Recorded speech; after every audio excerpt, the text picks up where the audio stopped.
Assalamu alaikum, ladies and gentlemen. It's my pleasure to welcome you to this UKMKA Educational Hub presentation. Today's subject is Uganda Special 2. Some of you may remember that I did the first one about a couple of years ago, and since then there has been a demand to do a second one, and I'm very happy to do that on this 50th anniversary of us having left Uganda. I would also like to say that a number of stories or things that I'm going to talk about are relating to our family. I can only tell you the stories that I know about. I hope you will understand, as I didn't want to personalize it too much. So, a little lesson in geography first. Uganda is in the middle of Africa, adjacent to Lake Victoria. To the east of it is Kenya, and to the south is Tanzania. And when our people came from India, they would have normally landed along the East African coast and then made their way to Uganda.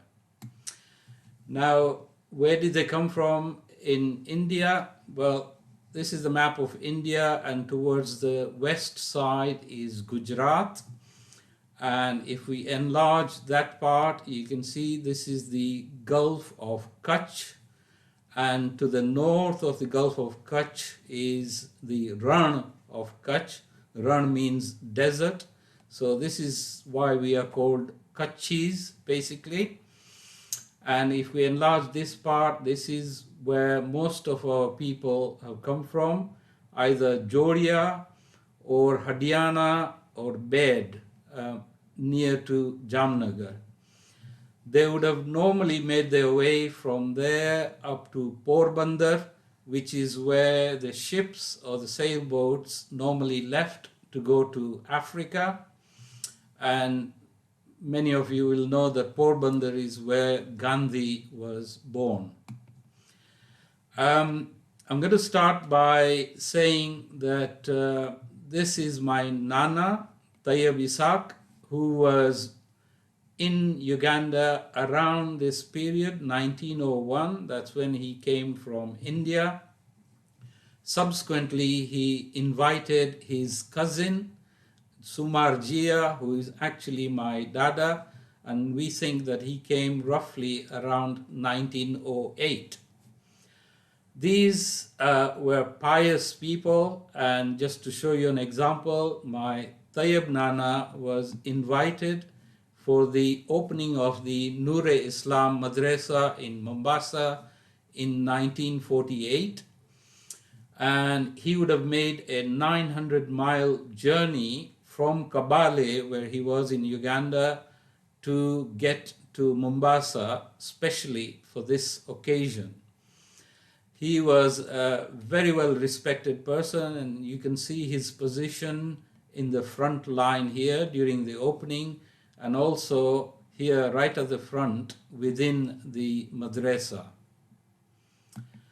Now, some of these other pioneers are seen in this photograph of Busheni in 1936. There is Musa Hussein here, shaking hands with Mahmoud Osman. My Ilyas Mamu here is in the driving seat. My Habib Mamu is right behind here. He's also here in his passport photograph. My Wali Mamu and Abu Fakira Karbani on the truck here, and Jusab Qasim here on this side. Adam Abba was also another of the pioneers, Adam Chucha. This truck belonged to Musa Hussein, you can see the name here, and it is in front of the shop which belonged to Musa Hussein. And those of you who are from Busheni may remember that there was a hotel and a bakery. That's where this shop was before the hotel and bakery came into being. Now, I'm going to talk about my Sumar Dada, who was actually a successful businessman. He had two businesses running, one in a place called Ruentobo and another in a place called Kabale. And my dad was actually born in Ruentobo, and this is the town, Ruentobo town. It was funny actually because my dadima, my dad's mother, could not pronounce Ruentobo. She used to say Rutobo, which was a bit funny. Anyway, my dada Sumarjia and my dadima Hurbai Khamisa, they went from Uganda to India in 1936 to get their daughter married. This is my Khatufui, Khatija Sumar, and the whole family actually went to India for that occasion. Unfortunately, after the wedding, sometime after the wedding, my dada passed away, and that left my grandma to take care of 6 or 7 children without any income, and that made things really quite difficult for her. At that time, they were in Huniano or Haryana, which was where they had come from originally. But thanks to Allah Rakhya family, they actually took her under their wings because they're both Kandya family. And then she moved to Jodia, and she was living in the Fario, or the backyard of the Allah Rakhya family, and they actually looked after her while she was there. And then in 1939, Musa Hussein was visiting India, and there must have been some discussion between my dadima and the children, and my dadima encouraged my dad, Abdul Latif, to go to Uganda, do some earnings and support the family. So Musa Hussein actually brought a number of kids. That was my dad, Abu Bakr Abdullah, Abu Bakr Musa Kandia, and there was also a Qasim, who used to be called Karo Qasim. I don't really know much about him. But just as a side story, my dad and Abu Bakr Abdullah, they were all around 12 years old, by the way. And since then, they had struck up a friendship which was to last their lifetime. And Abu Bakr Fakira actually used to say they are Changu Mangu and they are inseparable. So they had, very, very close friendship.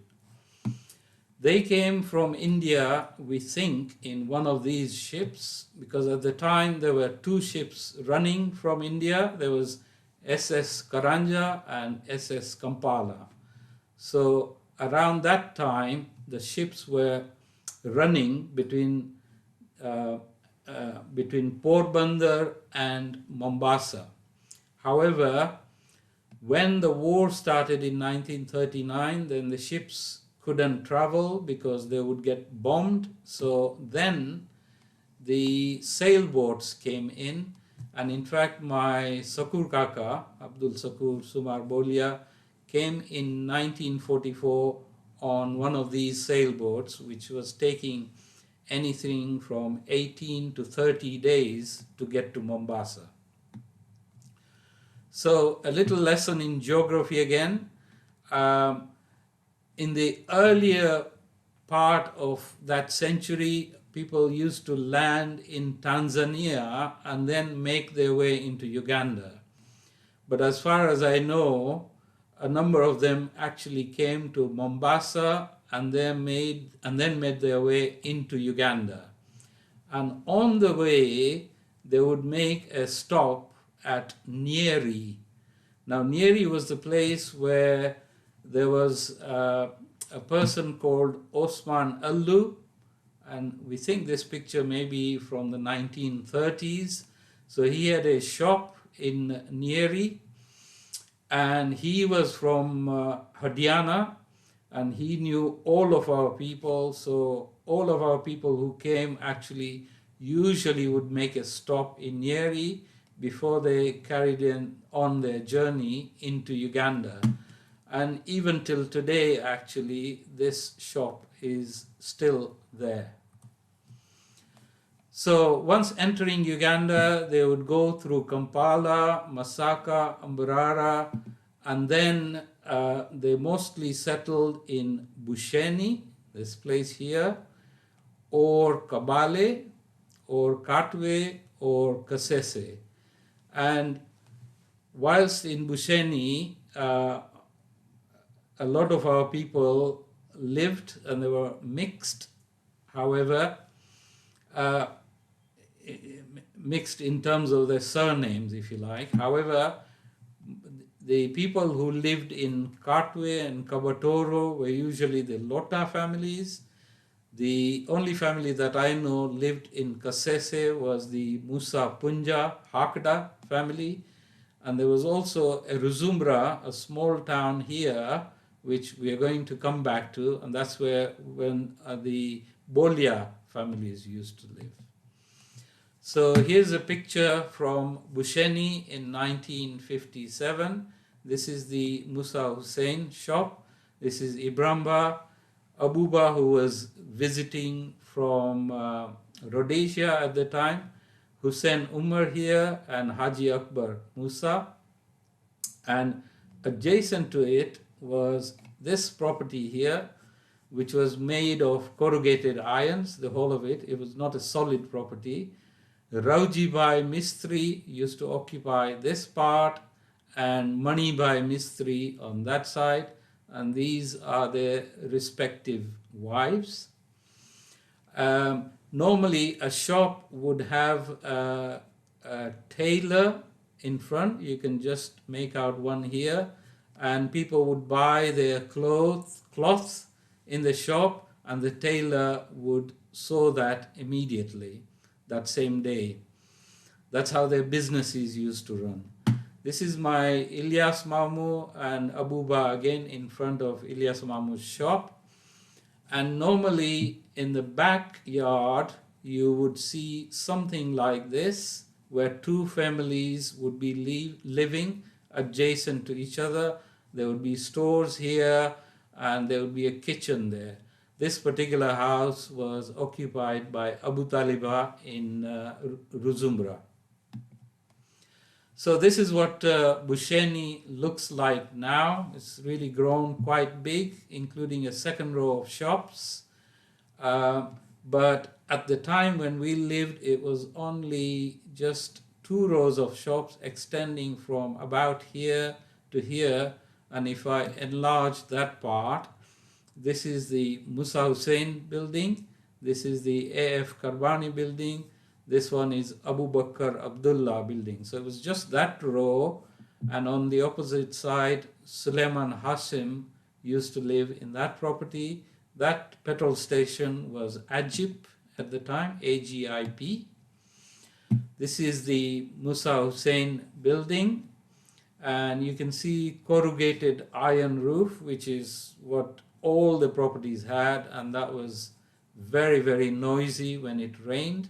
This property was built in 1953, and it says Musa Hussein here.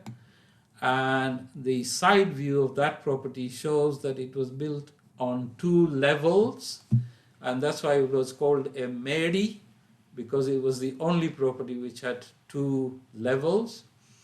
Adjacent to that property was this petrol station, which was Shell at the time, built on higher ground. And behind it was a gift to us, really, as kids. There was a lovely slope here, and we used to have great fun sliding down the slope, including in the bonnet of a redundant lorry. Now, on the opposite side, there was, this is just the Abu Bakr Fakira Karbani property.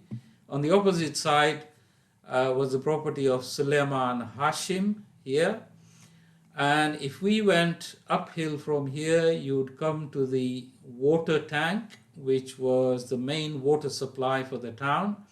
And you come down from on the other side and you carry on further down next to the Musa Hussein property, and you would come to the school.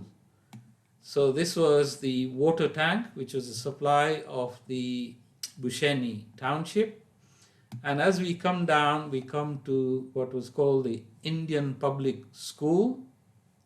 And these are our elders, and it is thanks to them that they actually built this school for us. And as a result, we had the privilege of some education from this school. The photograph is from 1954.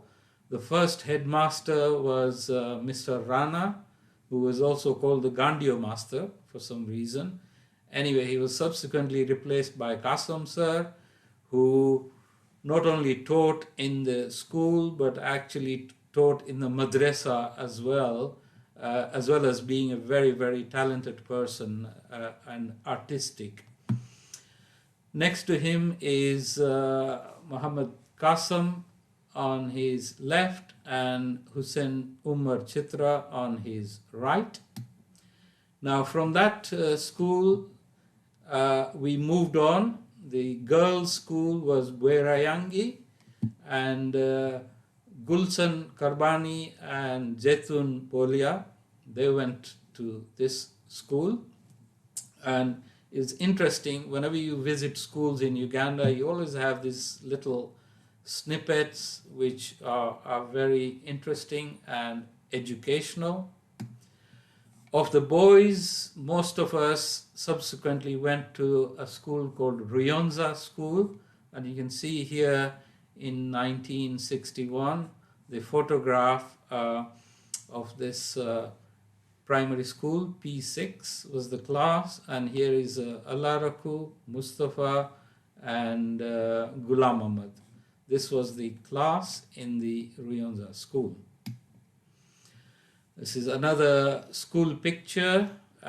This is the headmaster, Mr. Kweronda. I think this picture was taken in 1960. This is Iqbal Ismail. This is Ahmed Karbani and Ayuba Yusuf Tayyab in this class. My Hanif Kaka, who came from India in 1955, got married in 1957 in Kabale. So you can see some of our community people. This is my Nurudada. This is Abu Bakr Muhammad. This is Hanif Kaka, Muhammad Yaqub here, and Adam Abba on this side. And I've put the picture of this lamp, which was called the Petromax.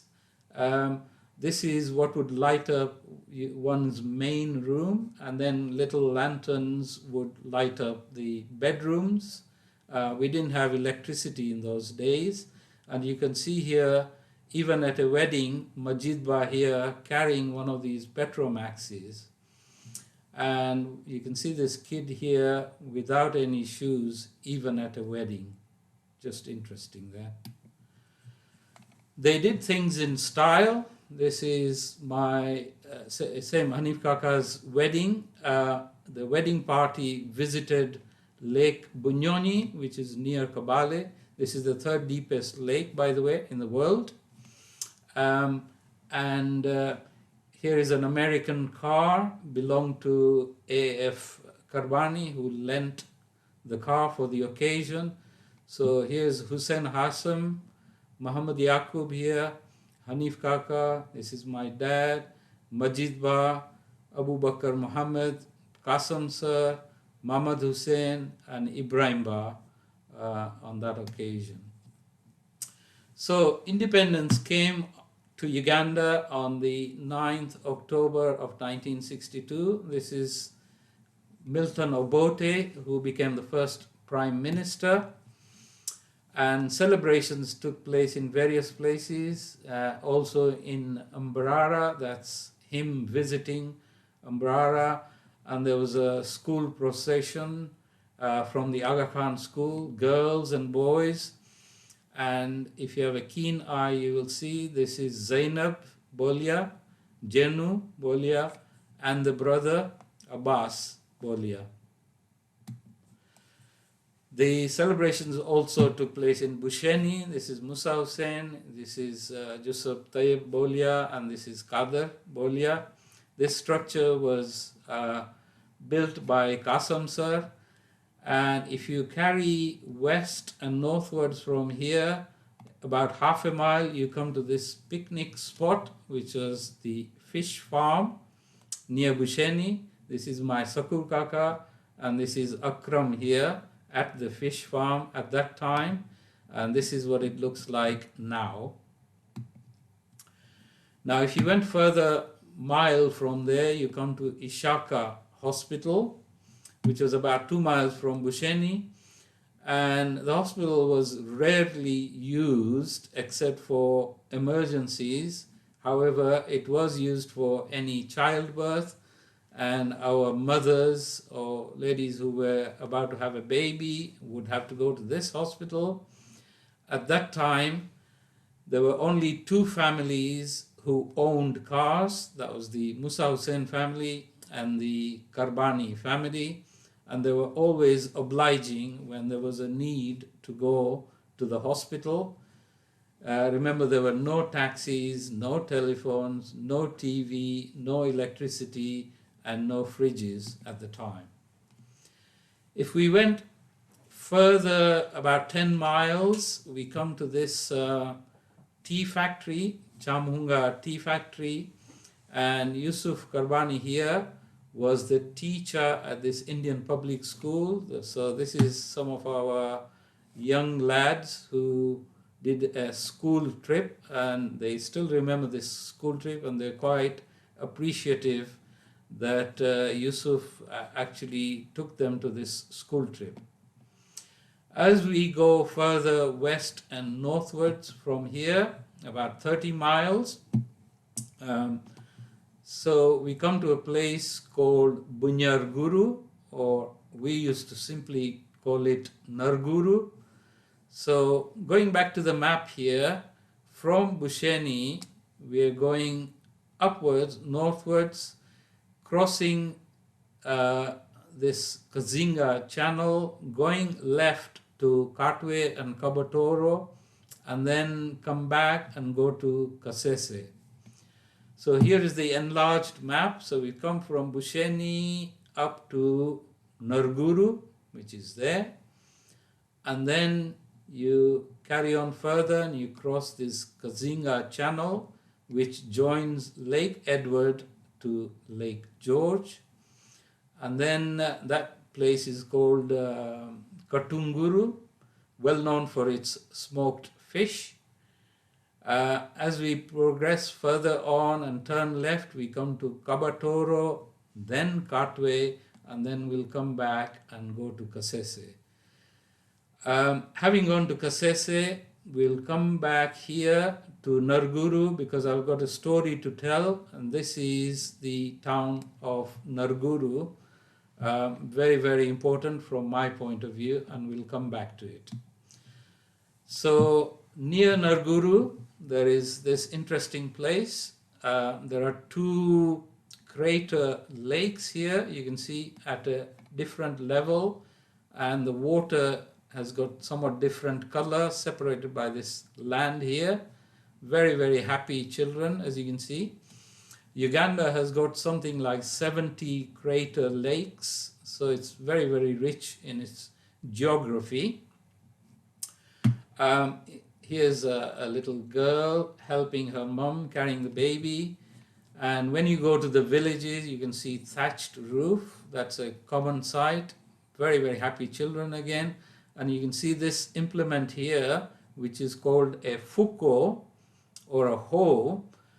You would struggle to find one of these in this country. However, in Africa, every household had this because all the farming was done with this implement. So then we carry on our journey northwards here, and all that's marked in yellow is actually the west wing of the Great African Rift Valley. And you can see here from this observation tower, this is the Rift Valley. So you drop a few hundred or thousand feet to go to the floor of the Rift Valley before you carry on this journey. And you cross this Kazinga Channel where there is this famous bridge. So there's the Kazinga Channel, and this famous bridge was opened by the Queen in 1954. And here's a photograph in 1956, and some of our lot here: Kasam Sir, Majid Ba, Sakur Kaka, Ibrahim Ba, and Hanif Kaka.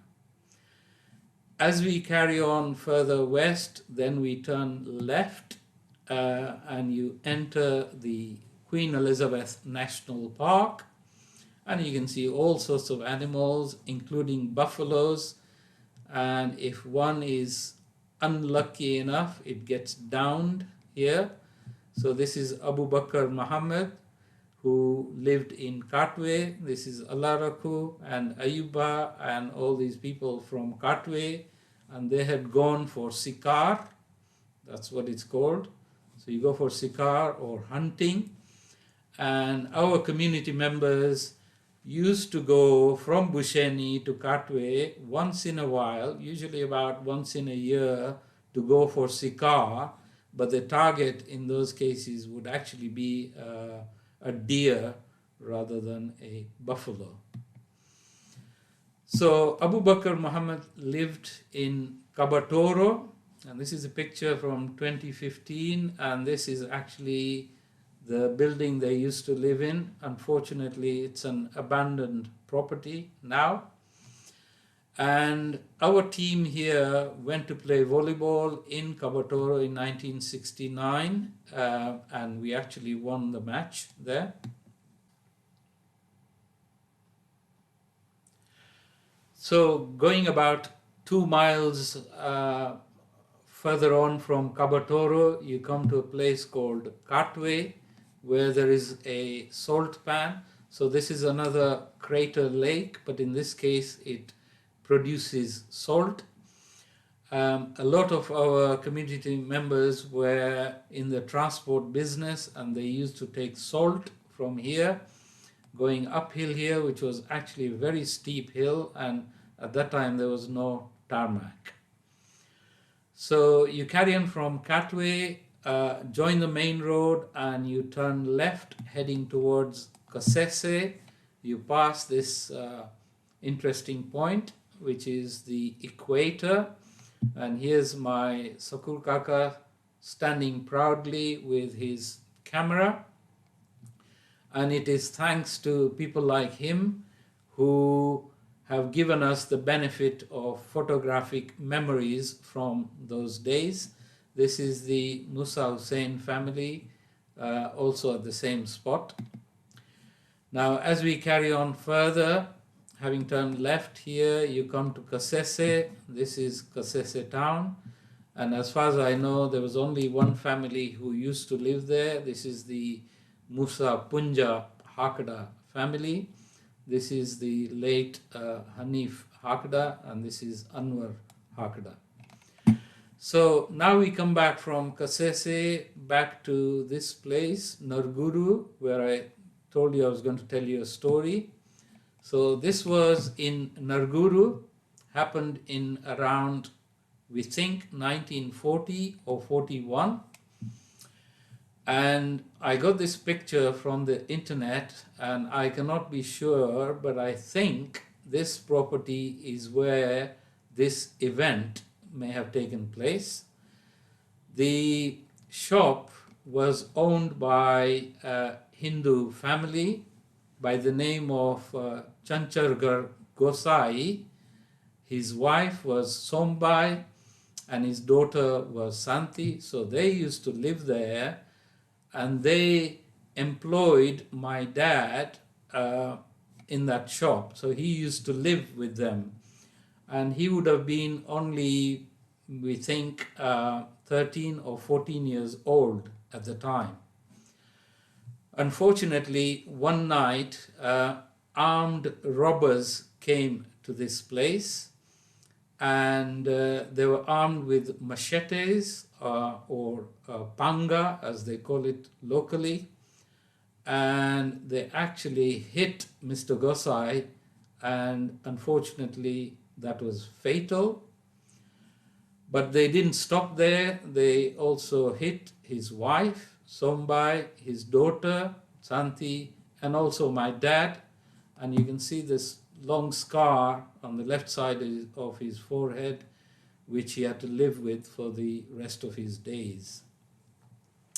Now, what happened later that night was there was a person called Mullah Singh who was doing transport. And as I said, people used to carry salt from Katwe and passing through that route. And when he reached here, Narguru, he was a bit surprised that the shop was open and the lights were on. So when he went in, he was met with what must have been an awful sight. He saw all the injured people, obviously, and also a fatally wounded Mr. Gosai. Anyway, what he did was he actually took all the victims into his lorry and then carried them to Umbrara and got treatment for those who needed treatment. So it was really, we can't be more grateful to Mr. Mullah Singh for what he did. He may have saved the lives, or at least these 3 people who had bad injuries. I would like to mention 3 things here. First of all is that such an event was extremely rare in Uganda, and we think that the robbers and Mr. Gosai may have had some issue, and this may have been a revenge thing. We lived in Uganda for many, many, many years and really never had any incident of this sort or even lived in any fear. So this was very rare.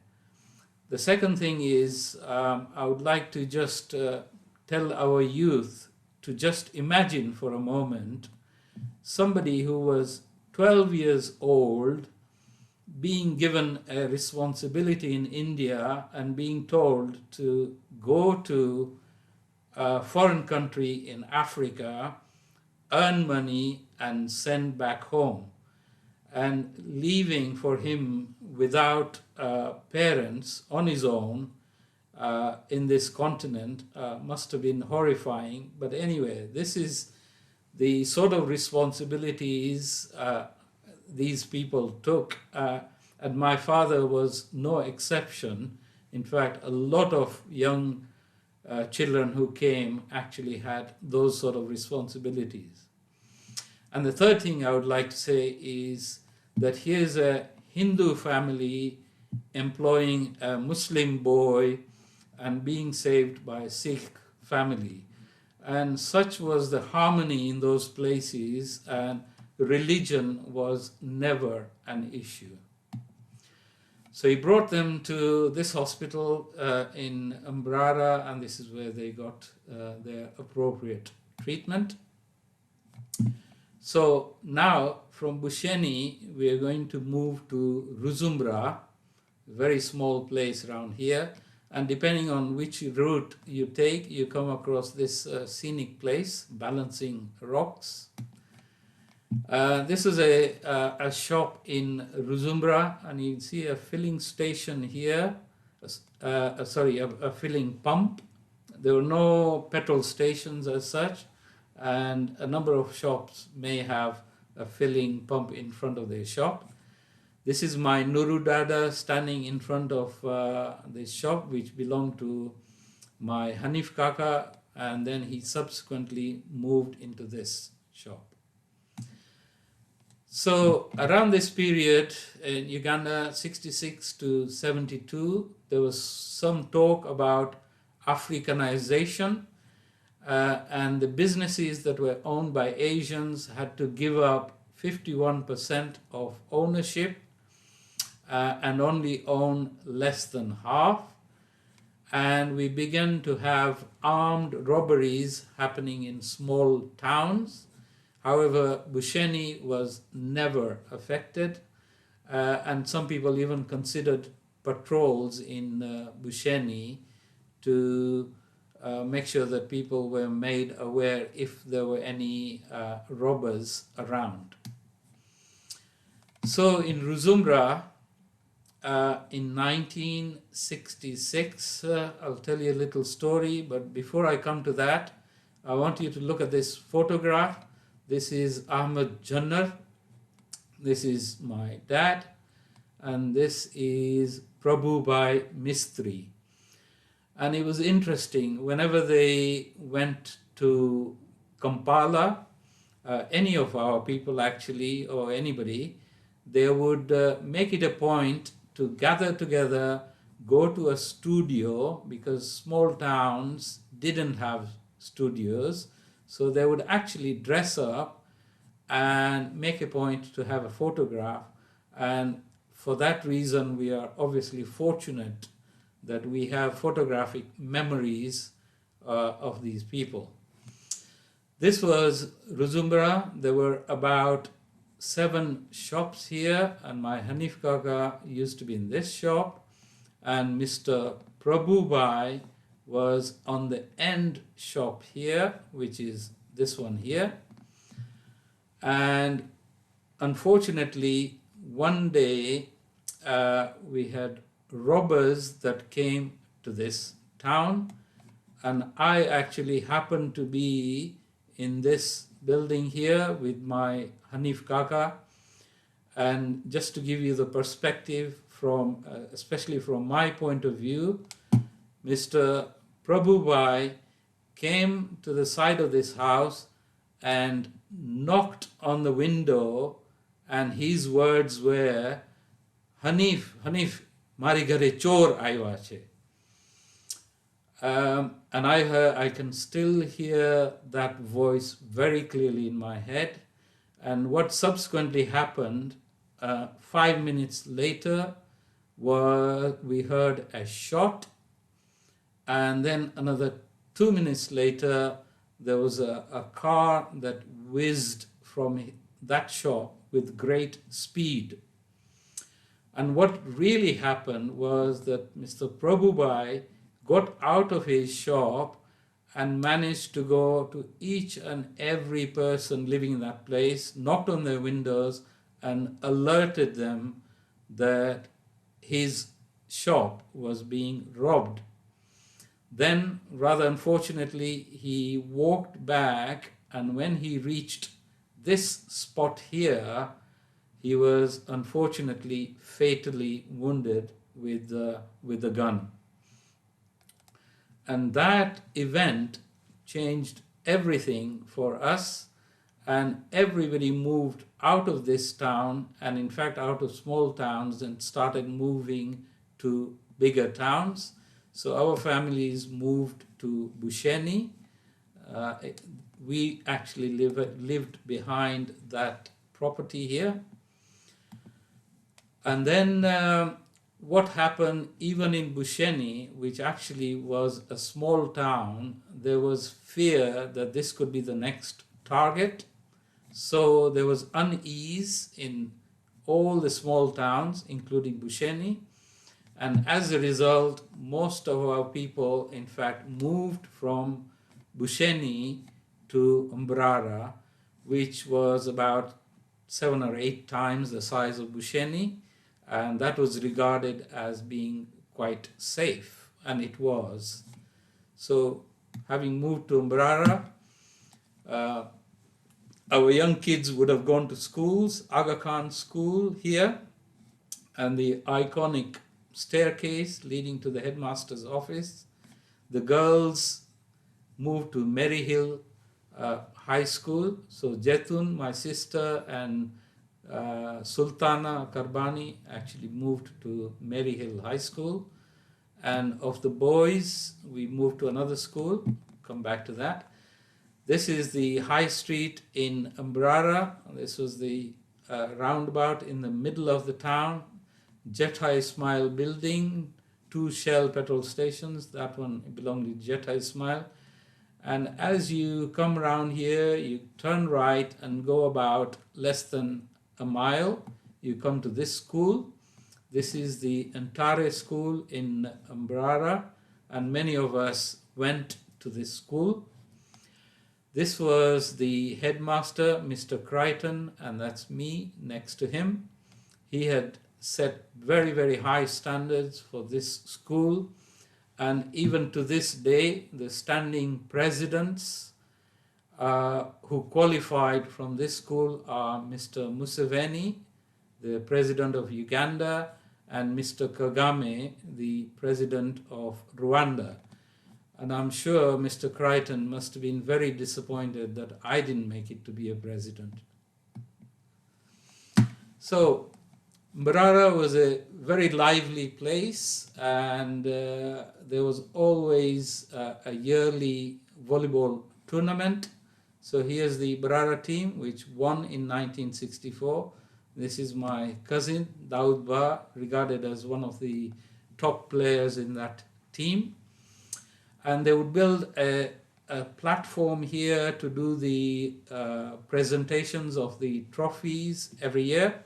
And lots of people would gather to witness that. And here is, you can see, Ghulam Ahmad, Mustafa, Akram here, and Kader during that occasion. So just to give you a little flavor of Uganda, what we used to do, eat or play. The cars at the time were something like the Beetle. This is Ghaffar Karbani, owned that Beetle. Musa Hussein family owned a Mercedes. Suleiman Hassim had a Ford Anglia. On the Eid day, people would entertain themselves. These are young lads who went to some picnic spot. And on the veranda here, having said prayers, people came to sit at this veranda, and you can see all our community people there. Mustaq, Nazir, Ghulam Ahmad, etc. Staple foods, the greatest delicacy that we remember is senene, which is grasshoppers. We all loved it. Always fresh food, so there's corn coming out of straight from the tree onto the fire. Lovely exotic fruits, jackfruit here, papaya, ananas, etc. And also tuntunias and matunda, as well as kachi keri with mito and mirchi. We all used to love that. In terms of main food, tilapia, which is fish from the lake, was very, very popular. Excuse me, eaten with ugali made from corn flour or matoke here. The matoke is cooked in various ways. Here's a bunch of matoke, just for your information. One tree only produces one bunch of matoke, and would you believe this actually wagon was still a moving one? You wouldn't think so. Anyway, peeled matoke here is wrapped in banana leaves and cooked in this fashion, and the flavor that comes from these banana leaves was really amazing. We used to make our own toys. Boys would make trucks like that. Girls would make dolls, all handmade. In terms of sports, it depends. It was almost seasonal, so we'd play gilli danda or 7 stones here, or play with galoris. Cricket, football, hockey, depending on what was our mood, we would play all sorts of games. In terms of cinema, we had a drive-in cinema in Kampala, and once in a rare occasion, we would get an opportunity to go there. This was Norman Cinema in Kampala in 1950. That's what it looks like now. And this was our local cinema in Mbarara, which is now just shops. The Ankole cattle, world famous for their huge horns here. The locals would make use of everything rather than throw away things. This is sandals made from tires and tubes. This is an interesting site. This boat structure is where the locals would put bananas here and allow them to rot. Then 2 or 3 people would jump in and squash all these bananas and put some water and allow it to ferment, which would eventually become beer, and then they gather together and drink it. In terms of traditional dresses, the women would wear bodingi, otherwise called gomezi, and men were wearing what was called kitenge. In the early days, if you wanted to have a bath, it would be on firewood. You had to heat the water or even do the cooking on firewood. And subsequently, there were also sigris like that, and you'd make your tea on there. Milk was transported in this fashion. And this is a kitty, which was really a very comfortable way to sit at a lower level. These were the currencies of Uganda, and before that it was the East African currency. You can actually see it's also written in Arabic here, or Gujarati, Panch shillings and cents. And places of interest, there was Murchison Falls in the northern part of Uganda, Owen Falls Dam in Jinja, which unfortunately is not there anymore. So going back to what happened, Dr. Milton Obote was the Prime Minister and subsequently President for about 10 years. He was elected on the 9th October 1962, and he had, as I mentioned earlier, plans for Asians' businesses to be divided in favor of the locals. He went to Singapore for a Commonwealth conference in 1971, and at that time there was a military coup in January of 1971 led by this army guy, Idi Amin. And the story goes that the British promised him £10 million, which then wasn't readily forthcoming, and as a result it was felt that he took revenge by expelling Asians. So after his announcement, he gave people 3 months, and the Asians had to leave by the 8th of November 1972. There were 80,000 Asians, 27,000 were British subjects. However, there was quite a substantial number who were Ugandan citizens. We started seeing in this local newspaper statements like, Asians milked the cow, they did not feed it, and all Asians must go, whether they were British or Ugandans or other nationals. And then we saw headlines like, don't come to Leicester because Leicester is full, and so forth. In the last few weeks, there were frantic scenes. There were long queues at the British Embassy, at the travel agents to get the tickets, and at the banks, because you were only allowed to take £50 in foreign currency. The British subjects obviously had a destination. They knew where they were going. The problem was the Ugandan nationals, and we were one of them actually, and we really didn't know what was going to happen to us. There were checkpoints on the way to Entebbe, that's where the airport was, and there was looting by soldiers, so they would make your have your suitcases open, and whatever they liked, they just picked things up, and sometimes there were even beatings to these Asians. There were frantic scenes at the airport itself and at the baggage area, which was all left outside. And in the last few days, many people tried to dispose of whatever items they had, but unfortunately, even if you could sell it, you could not take your money. Some people could not afford the flight tickets, so they were searched for money for the tickets. But luckily, many people were very generous because they knew that they couldn't take their money, so they might as well help the families that needed helping. And the Ugandan nationals who were left behind were something like 2 weeks to the deadline, and our family would have been one of them. And fortunately, the United Nations agencies came to rescue to deal with Ugandan nationals who were actually made refugees. There was creeping desertion. So, for example, Mbarara, which was a really quite a lively city, you just had to go out and you bump into all sorts of friends, family, people.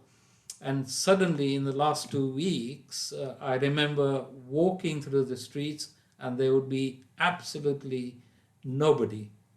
So there was a great deal of uncertainty as to what was going to happen to us.